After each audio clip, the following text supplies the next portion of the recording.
नमस्कार दोस्तों, मैं विक्रांत तिवारी आज आपके बीच उस जहरीले कानून का विरोध करने आया हूं जिसे हमारे देश को, हमारे आने वाली पीढ़ी को बर्बाद करने के लिए इस मोदी सरकार ने 13 जनवरी 2026 को संसद से पास किया। जी हाँ, मैं बात कर रहा हूं यूजीसी के उस काले कानून की जिसे एक्ट बनाकर 13 जनवरी को हमारी संसद ने पास किया। और मैं इसका विरोध क्यों कर रहा हूं? सिर्फ इसलिए कि मैं सामान्य वर्ग से हूं? नहीं, बल्कि इसलिए क्योंकि ये डिस्क्रिमिनेशन फैलाएगा, भेदभाव फैलाएगा, छुआछूत को फिर वापस लाएगा। और ये मैं किसी अतिशयोक्ति में नहीं बोल रहा, मैं इसलिए बोल रहा हूं कि इसके प्रावधान में ऐसा जहर घुला हुआ है जो आने वाली पीढ़ी को फिर से जातियों में बांट देगा। आप सोचिए, जब एक स्कूल में, कॉलेज में पढ़ने वाला व्यक्ति कॉलेज में जाता है तो उसके दोस्त बनते हैं और वो दोस्त कभी भी जाति देख के नहीं बनते। लेकिन अब जब ये कानून लागू हो चुका है तो एक समान वर्ग का बच्चा जब पढ़ने जाएगा तो उसे पहले से घर से बता के भेजा जाएगा कि तुम समान वर्ग के हो, इसलिए अन्य जातियों से थोड़ा दूर रहना, क्योंकि अगर तुम्हारे ऊपर एक आरोप भी लग गया तो तुम्हारा जीवन, तुम्हारी शिक्षा, तुम्हारा भविष्य सब बर्बाद हो जाएगा।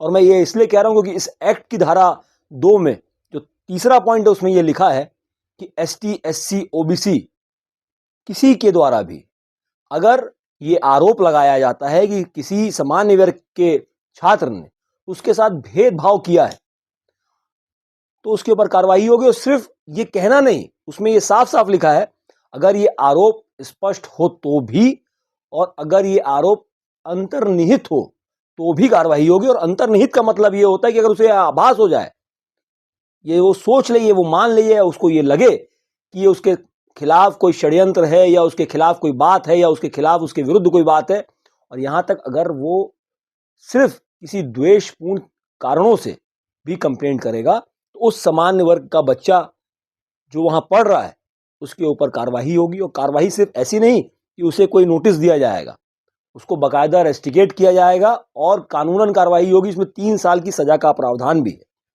आप सोचिए, ये बच्चों में जातिगत भेदभाव लाने के लिए कानून बनाया गया है या भेदभाव हटाने के लिए कानून बनाया गया है? और भी बहुत सारी कंडिकाएं हैं इसमें।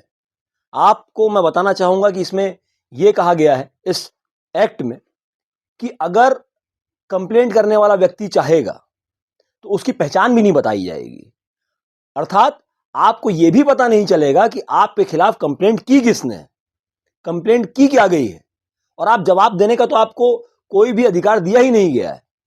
ना आप जवाब दे सकते, ना आपकी कोई पूछ परख की जाएगी, ना आपका कोई पक्ष जाना जाएगा। उस कंप्लेंट पर कंप्लेंटी का नाम भी नहीं होगा और आपके ऊपर कार्रवाई कर दी जाएगी और आपको 3 साल के लिए रेस्टिकेट करके जेल भेज दिया जाएगा। और यहां तक कि जो कमिटी बनाई जाएगी, उस कमिटी का भी प्रावधान ऐसा बनाया गया है। ठीक है, उस कमिटी में यूनिवर्सिटी का जो वाइस चांसलर होगा, जो हेड होगा, वो उसका अध्यक्ष होगा, लेकिन उस अध्यक्ष को भी ये पावर नहीं है, अगर उस अध्यक्ष के खिलाफ किसी भी कर्मचारी द्वारा, किसी शिक्षक द्वारा, किसी छात्र द्वारा ये कहा गया कि उसके द्वारा भेदभाव फैलाया जा रहा है, सिर्फ कहने मात्र से उस पर कार्रवाई हो जाएगी। उसे कोई साक्ष्य नहीं देना, कोई गवाह नहीं रखना, कोई ऐसी बात जो कि वो उस बात को स्पष्ट करे, उस आरोप को स्पष्ट करे, उसे भी सामने नहीं लाना है। सिर्फ कहने मात्र से उस व्यक्ति पे कार्रवाई हो जाएगी। अब आप सोचिए कि सामान्य वर्ग के बच्चों को किस खाई में डाल दिया गया है। सामान्य वर्ग के बच्चों को बाकी लोगों से अलग करके फिर उस छुआछूत की एक नई प्रणाली में बैठा दिया गया है, जहां सामान्य वर्ग का बच्चा डर डर के अपने शैक्षणिक पूरे साल को गुजारेगा, अपनी शिक्षा को ग्रहण करेगा। और यह बोलना कोई अतिशयोक्ति नहीं है कि 80% सामान्य वर्ग के बच्चे अपनी शिक्षा भी अगर पूरी ना कर पाए तो इस कानून के कारण नहीं कर पाएंगे। बहुत से ऐसे प्रावधान जिसकी ना ही जरूरत थी, ना ही उसमें कोई भी समानता का अधिकार था। इस कानून का नाम तो रखा गया है समानता के लिए, इक्विटी एक्ट के नाम से रखा गया है, समानता के अधिकार देने के लिए रखा गया है। लेकिन मैं आपको बताना चाहूंगा कि संविधान की जो धारा 14-15 है उसको भी पूर्ण रूप से छिन्न भिन्न कर यह कानून बनाया गया, जहां समानता तो देखी ही नहीं गई, जहां एक वर्ग को, वो वर्ग जिसे लगातार खुलेआम गाली बकी जा रही है, आप दिल्ली यूनिवर्सिटी ड्यू में देखेंगे, साफ साफ कहा जाता है ब्राह्मणों के लिए, ठाकुरों के लिए, बनियों के लिए, वहां दीवालों में लिखा हुआ है। पर वो व्यक्ति कहीं कंप्लेंट नहीं कर सकता क्योंकि उसकी कोई सुनवाई नहीं है। और अगर उसने उस लिखे हुए जो वक्तव्य है, उसको गालियां जो दिखी जा रही हैं, उस पर अगर खाली देख लिया उस व्यक्ति को, तो वो व्यक्ति उसको 3 साल के लिए जेल करवा सकता है। तो आप बताइए मुझे कि क्या ये भेदभाव हटाने के लिए कानून है या छुआछूत को लाने के लिए कानून है? छुआछूत का शब्द मैं इसलिए प्रयोग कर रहा हूं क्योंकि सामान्य वर्ग के बच्चे जैसे ही इस कानून के तहत आएंगे तो उनके अंदर एक डर और एक भय का वातावरण आ जाएगा और वो लोग बच बच के दोस्ती करेंगे, बच बच के बात करेंगे, दूर रहकर बात अपनी शैक्षणिक जो उनका 3 साल 4 साल 5 साल की जो पढ़ाइयां होती हैं वो पूरी करेंगे। क्योंकि उन्हें डर होगा कि अगर उन्होंने किसी सिलेबस के लिए मना कर दिया, अगर उन्होंने किसी मजाक में कोई बात कर दी, अगर उन्होंने किसी चीज के लिए मना कर दिया, तो भी उनकी शिक्षा पर, उनके भविष्य पर बात आ जाएगी। ऐसे कई प्रावधान इस एक्ट में डाले गए हैं। 2012 का यूजीसी का जो एक्ट था, उस एक्ट में कम से कम ये प्रावधान थे कि जिस व्यक्ति के खिलाफ कंप्लेंट हो रही है उसका पक्ष जाना जाएगा। यहां उस जो नया एक्ट आया है उसमें पक्ष जानने के लिए कोई भी प्रावधान नहीं है, सीधी कार्रवाई है। कमिटी और शासन के बीच में एक और व्यक्ति को डाला गया, इसे समन्वयक कहा गया है, केंद्र का समन्वयक। वो समन्वयक ऐसे व्यक्ति को बनाया जाएगा जो वंचित वर्ग के लिए सालों से लड़ाई लड़ रहा है, भले वो यूनिवर्सिटी का हो या ना हो, अर्थात वो भी इसी वर्ग से होगा, वो भी एक पक्षीय निर्णय लेगा। और निर्णय क्या लेगा? इसमें प्रावधान है कि कंप्लेंट के बाद आपको कंप्लेंट करने वाले का नाम भी नहीं बताना है, आपको यह भी नहीं बताना है कि किस स्तर पर को किस बात पे कंप्लेंट हुई है, आपको सिर्फ निर्णय लेना है। और निर्णय का इस पूरा एक्ट ये साफ साफ बताता है कि निर्णय मतलब सिर्फ यही है कि जिस व्यक्ति के खिलाफ कंप्लेंट हुई है उसको कॉलेज से इन्वेस्टिगेट करिए और उसके खिलाफ पुलिस में एफआईआर दर्ज करिए, और वो सिर्फ और सिर्फ सामान्य वर्ग का ही व्यक्ति होगा। अर्थात इस एक्ट ने पहले ही तय कर दिया है कि सामान्य वर्ग का हर बच्चा जो उस यूनिवर्सिटी में दाखिला लेगा वो दोषी है। और 3 साल 4 साल जितने साल वो कोर्स चलेगा उतने साल आप ये मान के चलिए कि वो किसी न्यायालय में जा रहा है और उसका केस चल रहा है, किसी भी दिन उसके खिलाफ एक निर्णय आएगा और उसे 3 साल 4 साल की सजा होगी या उसे कॉलेज से निकाल दिया जाएगा। ये भेदभाव नहीं है तो क्या है? मैं पूछना चाहता हूं। और मैं आपको एक और चीज बता दूं कि अगर हम डाटा देखते हैं तो एसटी एससी के साथ जो डिस्क्रिमिनेशन की घटनाएं हो रही थी, जिसमें अब काफी गिरावट आई थी, उसमें सामान्य वर्ग के लोगों के कन्विक्शन या उनके खिलाफ जो कंप्लेंट्स हैं वो मुश्किल से 12 से 15% थी टोटल जितने केसेस हुए थे उसमें। और 80% जो कन्विक्शंस और जो कंप्लेंट्स होती थी वो अदर्स के खिलाफ होती थी, जिन्हें अब इस क्रीमी लेयर में रख दिया गया है।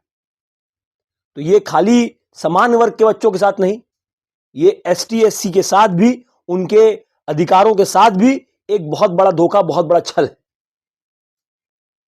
मैं इस कानून का पुरजोर विरोध करता हूं और आने वाले समय में इस सरकार का और उन सभी पार्टियों का, क्योंकि देखिए सरकार भले बीजेपी की है लेकिन उस एक्ट को बनाने में जो कमेटी बनी थी उस कमेटी में सभी दल, सभी पार्टी के लोग थे। और आज हम देख रहे हैं कि कोई भी राजनीतिक दल, कोई भी राजनीतिक पार्टी का नेता अपने खुद के स्वार्थ के लिए अपने जात, अपनी धर्म, अपने लोग और सबसे बड़ी समानता की बात करना भी भूल चुका है। आज हर कोई समानता के नाम का बिगुल फूंकने के लिए तैयार रहता है, लेकिन जब बात यहां पर आती है कि सामान्य वर्ग की समानता की बात कौन करेगा, उनके लिए लड़ाई कौन लड़ेगा? क्या सामान्य वर्ग को समानता का अधिकार नहीं देना चाहिए? जिस देश का प्रधानमंत्री पिछड़े वर्ग से हो, ओबीसी हो, गृह मंत्री ओबीसी हो, जिस देश की राष्ट्रपति महोदया एसटी वर्ग से हो, वहां पर किस समानता की बात सामान्य वर्ग से की जा रही है? सब तो मुख्य धारा में। मुख्य धारा का मतलब क्या रह गया है? जिस धारा में राष्ट्रपति है, जहां प्रधानमंत्री है, वो मुख्य धारा। लेकिन समानता का अधिकार सामान्य वर्ग से चाहिए, और समान वर्ग को इस एक समानता के नाम से लगातार शोषित किया जा रहा है, लगातार पीड़ित परेशान किया जा रहा है। और आप सोचिए कि कल ये कानून जब संस्थानों में चालू हो जाएगा, चालू हो चुका है, जब नया सत्र चालू होगा, आप देखेंगे कि झूठी कंप्लेंट, हम देख रहे हैं सुप्रीम कोर्ट का भी आदेश आया था। अच्छा, एक और बात मैं आपके सामने रख दूं कि अगर वो कंप्लेंट गलत पाई गई, झूठी पाई गई, तब भी उस व्यक्ति का जिसने ये झूठी कंप्लेंट करी है उसके ऊपर कोई कार्रवाई नहीं की जाएगी। अर्थात आप जितना चाहे झूठी कंप्लेंट करें, आप जिससे चाहे अपनी दुश्मनी निकालें, चाहे वो वहां के स्टूडेंट हो, चाहे वहां के प्रिंसिपल हो, चाहे वहां के शिक्षक हो, सिर्फ सामान्य वर्ग के शिक्षक, समान वर्ग के छात्र, समान वर्ग के कर्मचारी, उनके खिलाफ आपको जितना मन हो उतनी कंप्लेंट करें, उनको जैसे चाहे वैसे प्रताड़ित करें, जैसे चाहे वैसे जेल भेजें, जैसे चाहे वैसे उन्हें नौकरी से निकालें, क्योंकि यहां हिंदुस्तान में अब समानता सामान्य वर्ग के लिए तो नहीं बची है। और जब इतना प्रताड़ित होने के बाद वो सामान्य वर्ग बाकी जातियों से हाथ जोड़कर दूर हो जाएगा, तो यह कहा जाएगा कि हिंदुस्तान में फिर छुआछूत आ गई। इसीलिए मैंने आपसे शुरू में भी कहा था कि यह जो कानून आया है, यह भेदभाव हटाने के लिए नहीं, छुआछूत को लाने के लिए आया है, और इसका हम पुरजोर विरोध करते हैं। आने वाले समय में भी सरकार को, भारतीय जनता पार्टी को और अन्य दलों को जो इसका समर्थन कर रही हैं, उसका हम विरोध करेंगे और हर स्तर पर करेंगे, क्योंकि यह लड़ाई सिर्फ हमारी नहीं है, उस आने वाली पीढ़ी की है, उस भारत की है, और उन लोगों की है जिन लोगों ने, जिन विभूतियों ने हमारे देश को छुआछूत से निकालकर यहां लाकर खड़ा किया था। उन विभूतियों की जो मेहनत, उनका जो समर्पण था, उनका जो योगदान था, उसके लिए आज हम लड़ेंगे और हमारे आने वाली पीढ़ियों के लिए हम लड़ेंगे।